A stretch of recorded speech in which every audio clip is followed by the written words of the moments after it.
Hello, everyone. So today I was recording an episode of Tekken and Coffee, which is kind of like a podcasty thing I do where I go online and look for interesting Tekken related questions to talk about. But as I was scrolling on the Reddit today, I came across this one question that I thought was really interesting. It's the one that says D-pad and analog stick. I started thinking about it and I kind of got stuck. I started pulling out like all the different controllers and sticks that I own, messing around with them, and I realized that this is probably interesting enough that it deserves to be its own video. So here we are.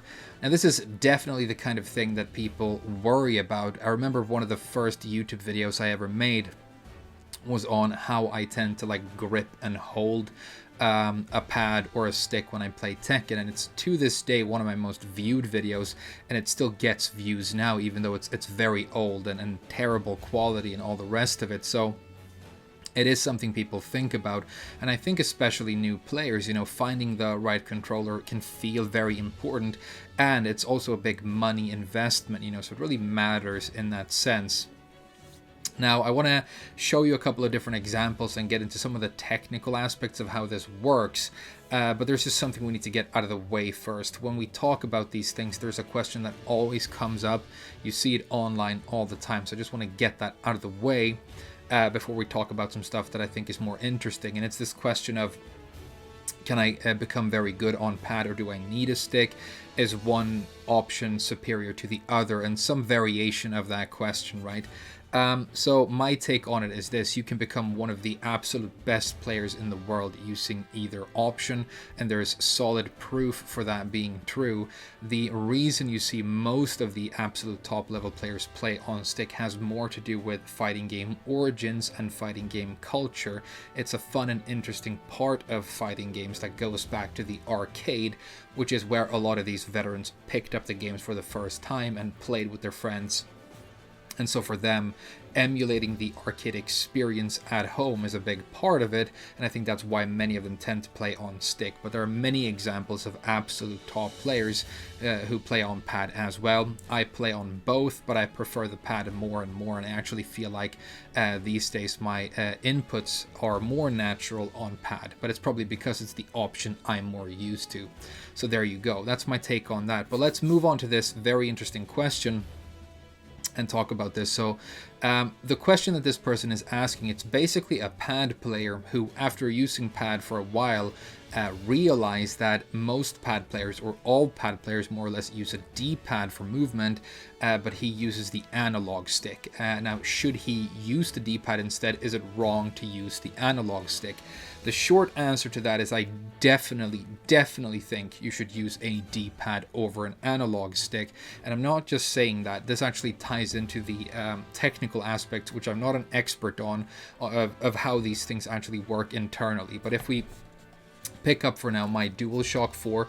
This is my actual personal controller that I play the game with every day, and you can see it's like really scratched and banged up because I've had this for a long time. One of the reasons I like these controllers, the DualShock 3 and 4, is that they're sort of robust. At least in my experience, they can take a lot of punishment. I've traveled with this, and it's never let me down so far. But if you look at the D-pad, you can see that it obviously has 4 buttons in this really tight layout like this. Another thing I like about the DualShock is that they're connected, but not on the surface. It's under the surface of the controller, so pressing one button tends not to manipulate all the other buttons very much. But the thing about the D-pad, right, is if you think about it, it actually has very few inputs that it can actually register. You can press a button, and now the controller is going to register that button being pressed. And if you press a button and the button next to it at the same time, it's going to register the diagonal direction between those two buttons because they're both being activated at the same time. There's no actual diagonal input. It's a diagonal input is a combination of 2 of the other buttons being pressed at the same time. So these buttons are either being activated or pressed down, or they aren't. It's very binary in that sense, and I think that gives you a lot of precision and control. Now, if we think about what an analog stick does, these things use something called a potentiometer, which sounds like a terrible sci-fi word from a bad movie, but it is a real thing. Now, I'm not into electrical engineering, but as far as I've understood it, what a potentiometer does is it's constantly monitoring the position of this analog stick with a constant flow of electricity. So where it is at any given time, and all the movements are being registered. And that's obviously very, very different from a D-pad that can only register, one button being activated or not. Much, much fewer options. And that gives you cleaner inputs overall, because if this thing is sliding around, every little tiny movement that you make is being registered by the game. So there's less precision in the analog stick for that reason, in my opinion. And this is all my opinion, of course. So that's the first and most basic reason I think an analog stick is an inferior option. But we're going to go deeper on this. So if we move over and talk a little bit about sticks now. This right here is a Mad Catz Alpha. It's not the kind of stick you should get if you're getting into playing fighting games on a stick for the first time, because this is one of those small, compact mini sticks. And you will hear most veterans say that if you are going to invest in a stick, maybe wait a little bit longer until you can afford one of the larger, more premium options, because it just is superior. The craftsmanship is better, the parts that they use inside are superior, and the fact that the stick is big, splayed out, heavy, and stable is actually a really big, important thing. The point is to try and emulate an arcade cabinet, which is kind of like this big, thick, heavy table kind of a thing.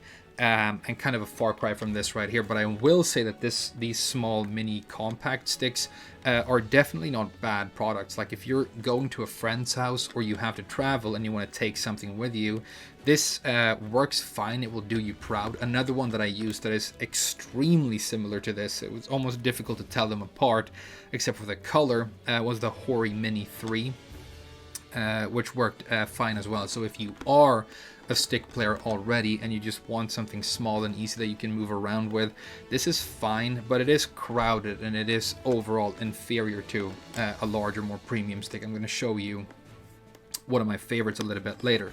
But the point about showing you this is if I take the stick right here, and I hope this is going to pick up on the microphone. If you listen to what happens when I'm moving the stick down here and to the side, hopefully you can hear these clicks as I'm moving the stick around the gate. The gate, by the way, is the shape of the hole underneath here that the stick is moving in, and there are different shapes and preferences when it comes to gates. It's a little bit overkill to talk about in this video, but the point I'm trying to make here is what's actually happening inside the stick is this is not using one of those potentiometers where it's monitoring where the stick is with electrical current. This is very, very mechanical. This stick is moving into positions where it's activating switches inside the stick, and it's actually extremely, extremely similar to the buttons on a D-pad being pressed down or not pressed down. It's binary again in that sense, and for that reason gives you the same kind of precision. An input is either happening, a switch is either activated or it isn't. There's very little ambiguity because there's not this constant monitoring of the movement of the stick. So a D-pad and a stick are more similar than you might assume in that sense, and very different from an analog stick. Moving on, another thing that I wanted to mention, and I think this is, at least in my opinion, a common misconception, but you might have a different opinion, but the main difference between a pad and a stick, right? You might think that it is the fact that for one option you're using this 4-button layout, and with the other one you're using a lever or a stick, right? I think that the major defining difference is actually what you use to interact with those controllers, which part of your arm and body, because with a D-pad you're doing all of your directional inputs with only your thumb, whereas with a stick you're using mainly your wrist, but really you have so many more tools for precision, because you can use your elbow joint to move your entire arm, your wrist, of course, you can grip the stick using your palm, and then you have all the different joints in your fingers. So you will do things when you play stick like hook a stick on your pinky to move it, or put it against the ball on your thumb down here and move it that way. You have all of this dexterity because you're using all these different, complex parts of your arm to manipulate the stick. The reason you need that for the stick is that the stick is free flowing. Even though it goes to these different positions and switches, you can move the stick around and slide it around. So in order to get precision, you need a dexterous and precise tool. And that's why you use all of your fingers and your wrist and your arm, right? Whereas with this small crowded 4-button layout, your thumb can basically cover all of these buttons at the same time. And just by adjusting the thumb slightly and rolling it around, you have access to all the inputs you're ever going to need. So a thumb is fine and really good for this D-pad kind of option. But just imagine, and I know this sounds silly, but there's a point to this that I'm going to get to, trying to manipulate a stick using your thumb. You obviously have abysmal control here, and you probably couldn't do much of anything. You're also taking a round surface, your thumb, against a round surface of your stick, and that's going to slide off, and it's terrible for precision. You need grip to be able to use a stick, which you don't really do when you're pressing buttons. So the point I'm trying to get to with that is, imagine now the analog stick. It's kind of like it's taking the worst from both worlds. It's missing out on the great advantages of both the D-pad and the stick, and you get stuck with something that just is inferior to both. Because now you're manipulating something that moves like a stick, and that is more sensitive than a stick because of that potentiometer internal mechanic, but you're manipulating it using only your thumb. So you lose out on the dexterity of using your arm, and you lose out on the precision and the very binary quality of the 4-button system that you can manipulate with only one finger, right? You also run into that issue of manipulating a stick, a rounded surface with your thumb, and so you're going to slide around on this and you're going to lose precision as well. Now they've, on the DualShock at least, they've given this thing a little bit of texture. It's kind of rough to give you a little bit more traction there, but it's not enough. And if you use it a lot, I'm pretty sure that this friction on the analog stick is going to deteriorate and go away, and now it's going to be all slippery and really shitty. So for all these reasons. Oh, another thing, of course, if you look at the height of the analog stick, you can tell that it's actually very, very short. And if you compare it to the average height of a fight stick, these are almost exactly the same height. The fact that you have a longer lever, again, gives you more precision. You can think about it like if you're trying to write nice handwriting or cursive, you don't want a pen that's like that long and then grab it in the middle, and you don't want like a nub of a pencil about that big and trying to grab it and write like that. You want something with appropriate length where you have control and space to move it around cleanly, and you lose out on that as well. So an analog stick for me just seems like a terrible option for fighting games, but again, that is my opinion. Let's talk about like different pads a little bit. Before that, I showed you the Mad Catz. I just want to show you my personal favorite stick that I own. This is my darling, and I love this thing.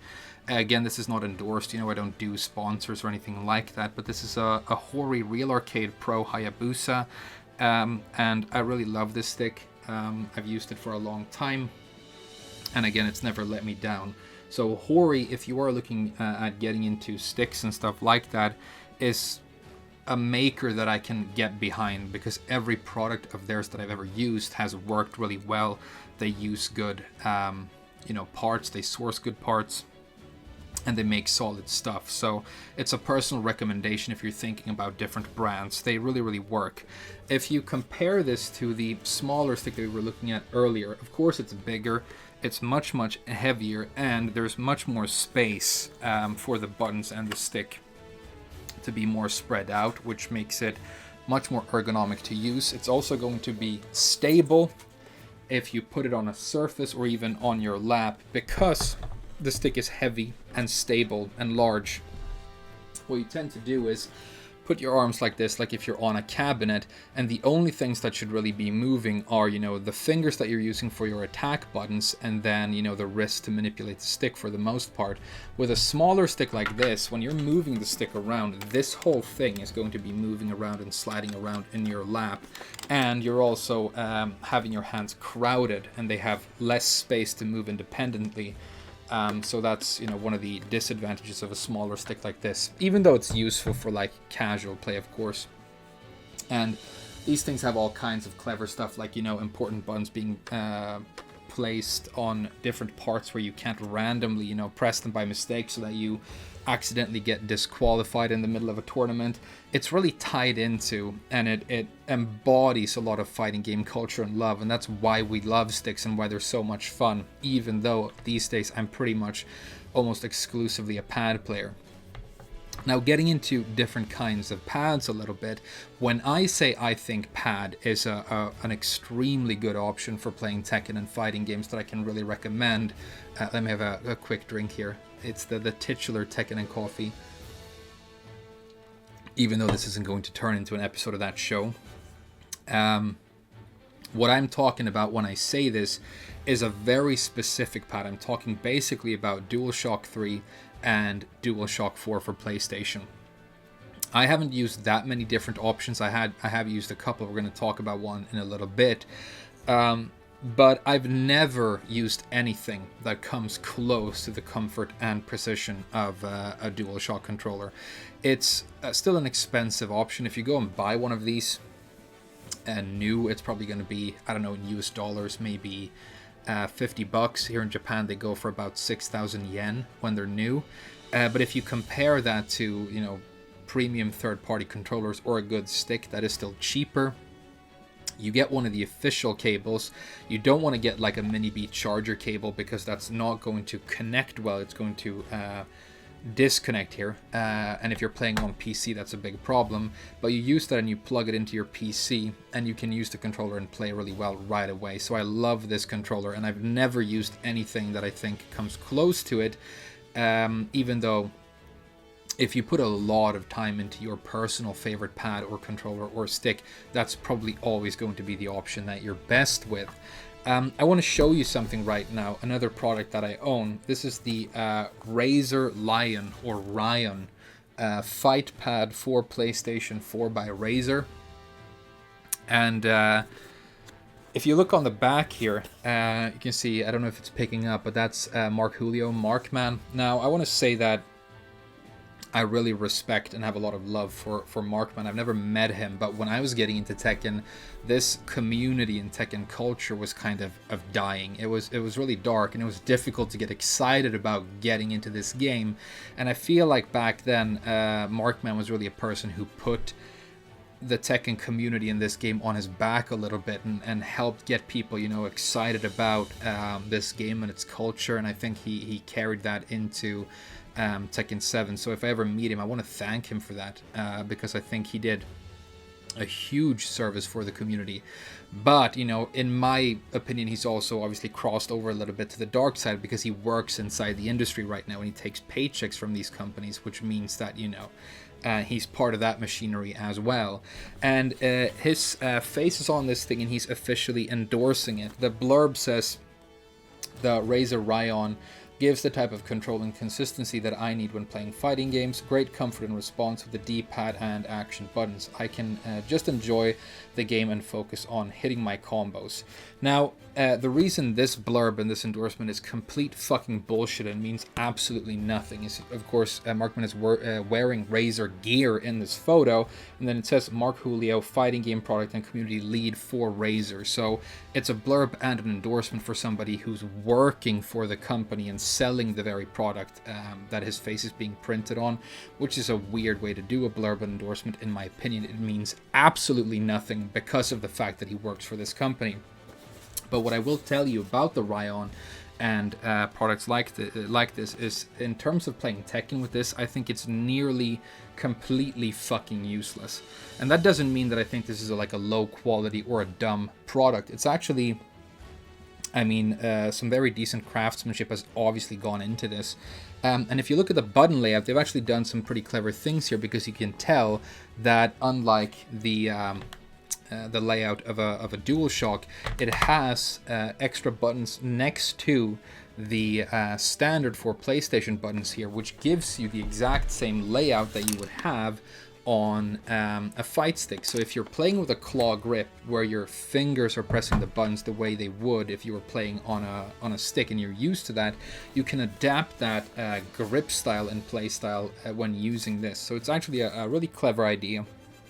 And it has, things for like audio and microphone plugins and clever buttons. So I really like it for a lot of reasons. But when it comes to the D-pad and movement control, which is what we're talking about, they've gone for a circular design where the D-pad is sort of, melted into this circular pad that is moving more like an analog stick than this very binary and simple, D-pad layout with only buttons. I don't know if this uses, a switch system internally, or if it uses one of those potential meters again. But based on the way it clicks when you move it around, I am going to assume that they were actually clever enough that they put, more of a binary and precise switch system in this thing. But trying to actually do combos and control your character with this was absolutely abysmal for me, even after like hours and hours of practice, because I wanted to play with this button layout. I saw this on the product when I walked to a store that had it, and I thought it was so cool. I liked the idea of it, and I'll tell you why. With the DualShock, you have your R1 and R2 and L1 and L2 buttons up here on the top of the controller, of course. And I didn't used to use button binds for anything when I played Tekken, because I didn't want to take shortcuts in that sense. But now I use R1 and R2 specifically for playing Elisa and Miguel in Tekken. With Elisa, the reason is this: it's actually kind of interesting. It's a unique aspect of that character. They don't let you button buff or double button inputs for the character. And all I mean by that is, if you're trying to do an EX dive kick, so you have to press 3+4, you can't press and hold down 3 and buffer it and then press 4 and get the move to come out. That works for every other, traditional Tekken character in the game just fine, but it doesn't work for her because she has, I guess, more of a 2D derived design philosophy, which means that if you have a button bind for that, you know that you can always get a precise 3+4 or 1+2 without worrying about the timing ever being off. So it's nice in that sense. For Miguel, it's actually even more important, because I use the R1 button for 3+4, R1 for 1+2, and R2 for 3+4, sorry. And what the 3+4 and R2 gives me the option to do is, it gives me access to a dedicated button for manual Savage stance, because 3+4 is Savage stance for Miguel. And what you can do then, say I knock my opponent down, very common scenario with Miguel. If you play the character, you know this happens all the time. You knock them down or away, or you end a combo, you want to run up, and the move you really want to do, because it's very good, it hits grounded, it's amazing for Oki, it's a Savage down back 3. By far your best low with the character, right? Except maybe normal down back 3, now that it gives you enough advantage. That down forward one is uninterruptible, but let's not turn it into a Miguel video. I'll make this separately. But what you can do is you can run up, like you dash up and press your dedicated Savage button and then down back 3 right away, and that's going to be so quick. Your alternative, if you don't do this, is run up, press 3+4 like that at the same time, and then you have to let go, press down back, and then 3. So one of the buttons, the 3 button that you use to access the stance, and the attack button for the down back 3 are the same button. So all the time you're spending letting go and then pressing down again here is wasted. But if you run up and you do this, then you can do it right away, and the whole sequence becomes faster and flows faster. And so that's a reason I like doing basic button binds for playing those two characters specifically. And for your mains, there might be all of these other reasons that could be a good idea.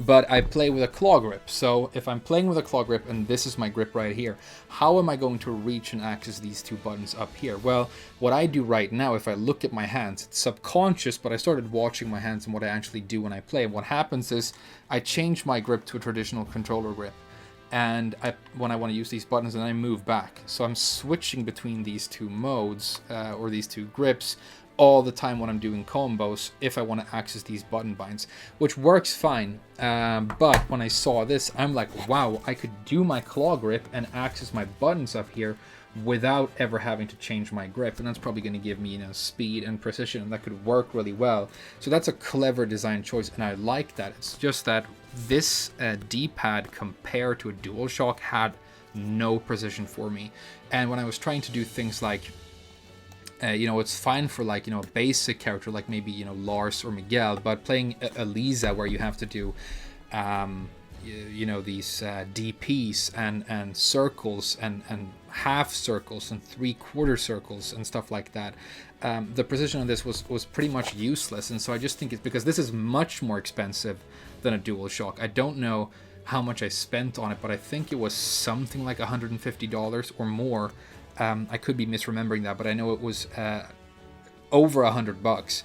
And so imagine you go and see this, and it has these clever design, aspects. It's by a reputable maker. It is a high quality product. It's endorsed by a famous, very famous person that many people look up to in the Tekken community. So you might spend a lot of money getting something like this, and then not only are you using something that, as far as I'm concerned, has less precision than a DualShock controller, this is now the only thing that you're learning how to use. And so in the future, you're kind of limited to this, whereas DualShock controllers are going to be around everywhere. They're always available in like most stores, not right now because of the pandemic. There's a shortage, and new versions are going to be coming out for them because the PlayStation is, the only console that is doing well and still selling. So as far as I'm concerned, if you're going to get a pad, you basically can't go wrong with this.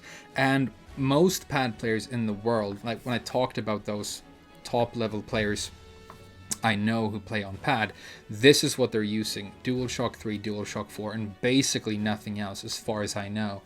The big question becomes, like, what about Xbox? Because believe it or not, there is a Tekken playing community on Xbox, and sadly I have like no information for you when it comes to this, because I've basically never seen an Xbox or played one in my life, more or less.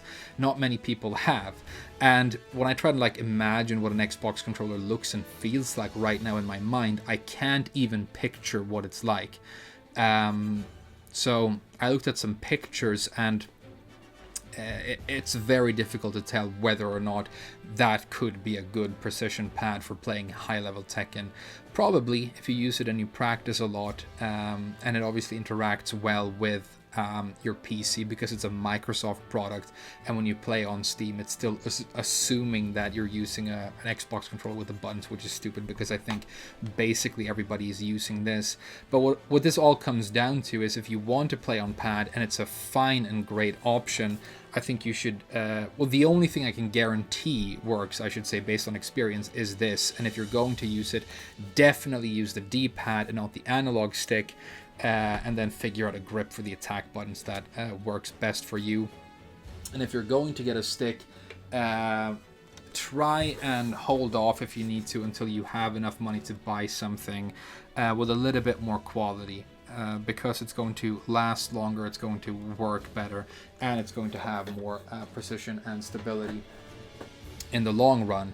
And I'm not going to get into, keyboard players, Mixbox, and those kinds of options, because again, I have almost no experience with that at all.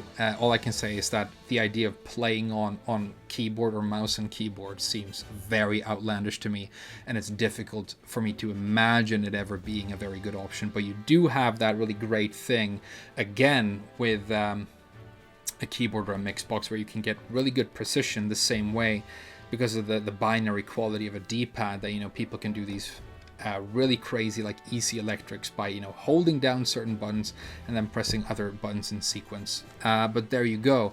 Turned into kind of like a rambling video, but like I said, I got into this and it was interesting to play around and think about. So there you go. Now I have some news here at the end. If you've watched the whole thing through, thank you so very much for doing that, by the way. I'm recording this video right now, It's the first video I'm recording on my new computer. I actually invested in finally getting a pretty powerful PC, and that means that I'm moving now from playing Tekken mainly on PlayStation to PC. I was playing the game yesterday. It runs beautifully on this machine. The matchmaking is quicker, and it just feels really, really good and exciting. But one thing that allows me to do is I can now have my camera on and the game on at the same time, instead of doing those things separately like I've always done. And it also gives me the possibility, if I want to stream when I'm playing and have, you know, myself in the picture when I'm talking and explaining things. So it's like a next step for the channel, and hopefully there's going to be a little bit more quality in the stuff going forward. So it's very exciting. New character tomorrow, obviously, so I'm probably going to make a video talking about that, because of the big fighting game panel is happening tomorrow. So that's going to be exciting. So yeah, look forward to that. Hopefully you enjoy this. Thank you so very much for watching it, and I'll see you guys again very soon.